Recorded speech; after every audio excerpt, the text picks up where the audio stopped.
She played with Barbies. She climbed trees. She was your standard kid running around and playing. Gender. It's what defines us as individuals within our society. It influences our behavior, the way we interact, right down to our characteristics. Domination and strength are seen as masculine. Sensitivity and dainty are feminine. So when you can't tell who's male and who's female, what's left in the sense of order? It's confusing, often misleading, sometimes uncomfortable. But what are the terms and conditions that come with those who feel are given the wrong label, or simply don't want a label at all? Not everything is as black and white as it seems anymore. For one teen, it's not so much a mystery, knowing at a very young age that there was something out of place. When I was about 5, I don't personally remember this, but I've been told it many times. I went to, I think it was my mom, and I said, "If I pray, will God not give me breasts?" And that obviously didn't work out in my favor, but I mean, it was worth a shot. So I think that was, even when I was little, I knew something was a bit off. I didn't have a word for it, or I didn't know if it was a normal thing, but I always felt a little weird about things, I think. At one point, I did like a series of paintings trying to express my feelings, and it was always a man and a woman, and they were always next to each other, but not really touching each other. And it was always sort of like, it looked like they were having like a psychic battle. That sounds really silly, but that's what it looked like. And it was sort of like the struggle of which one will win, who am I going to be? And then it's just a lot of frustration because, I mean, figuring that out and then having to go to school every day and say, well, do I fit in with these people? Not really. Do I fit in with those people? Not at all. And it was just trying to fit. It was just really frustrating at times. And I think once I got my first surgery, it was a lot easier to just breathe and say, okay, I'm more physically comfortable and now I am more mentally comfortable. Growing up, family and friends called her Sarah. Now the 18-year-old student is going through the changes to become closer to a man.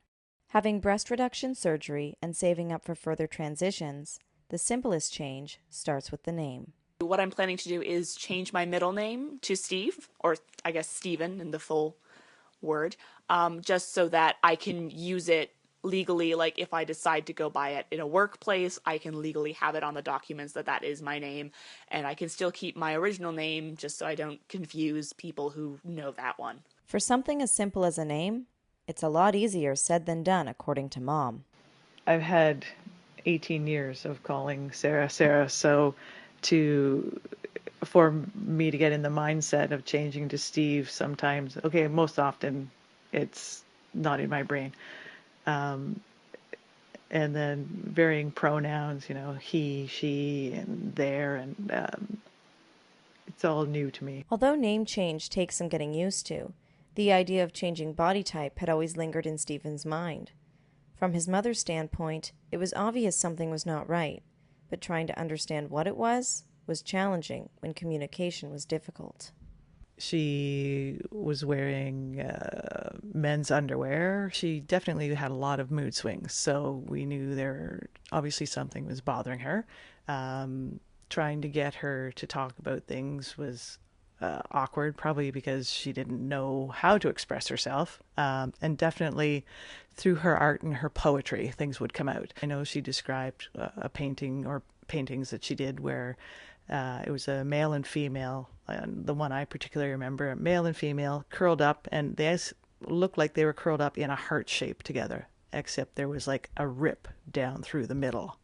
So you could see she was just torn as to who she was. It was, yeah, very emotional, and trying to help her through it was a little heart wrenching. Trying to figure it out. It's certainly difficult as a parent to watch your kids struggling. I believe probably it was about grade 7 or 8. I actually took her to a plastic surgeon for the first time to inquire about breast reduction. At that point, I just knew she wanted reduction. I didn't know to what extent. That sort of came out a little later on. When I was in high school, we had a Gay Straight Alliance Club, and the teacher there who ran it was really amazing and supportive because she herself started it because she was a lesbian. So it's like bringing all the support in the school. So we were learning about being transgender, and I went, wow, there's a word, and I understand this word, and I feel this word. And it was just like, I can do something about it and it's okay. And it was just a moment of realization that I was not that weird. The word normal is properly defined as conforming to the standard, so basically what the majority of people are doing. Yet we live in a time and place now where people are embracing uniqueness, making originality the norm. And then there are people like Stephen, who are different from day one, and yet are still reprimanded because it's too different, not the updated lack of definition different. Sarah didn't fit into any box, but we already knew that.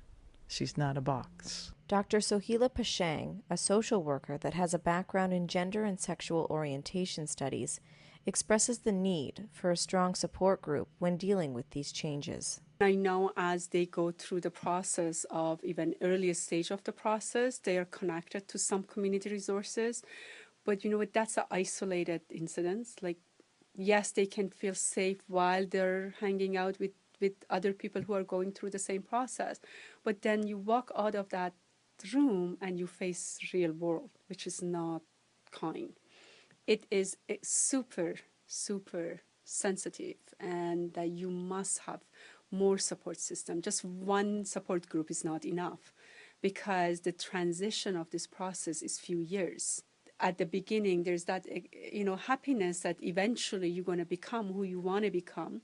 But then when you become what you want to become, you face real world. You don't know what to do. You're so confused in terms of how to relate with people around you that know you in one way and now you are different.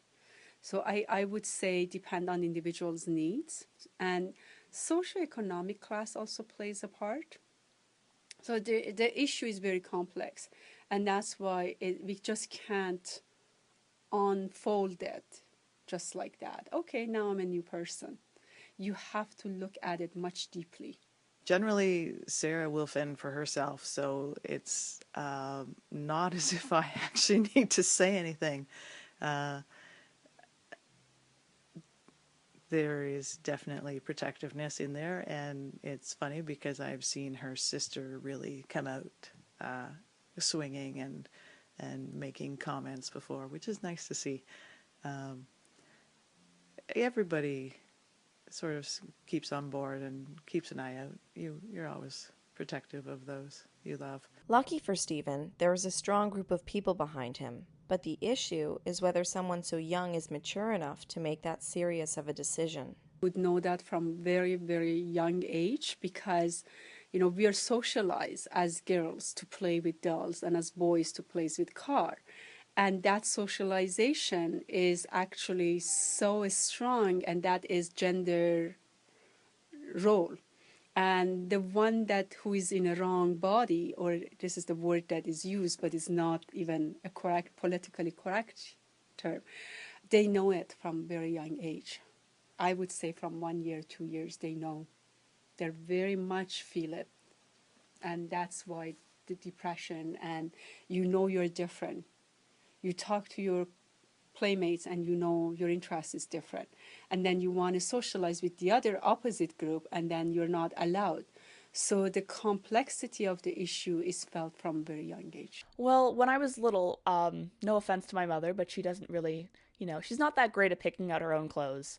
But my father, every time we were going to go out, he would critique my sister and I's clothes and say, that doesn't match and you need to change your clothes. So I never really had a different mindset about masculinity and fashion or things like that. So I always consider masculinity as more of a thing about confidence, because it's usually related with confidence and power. So putting on lipstick for me makes me feel confident and more powerful. And I feel more, I guess, manly in lipstick, because that's the kind of feeling it gives me. And I mean, I don't think clothes are really gendered. If you want to wear something and you feel good wearing it, why not?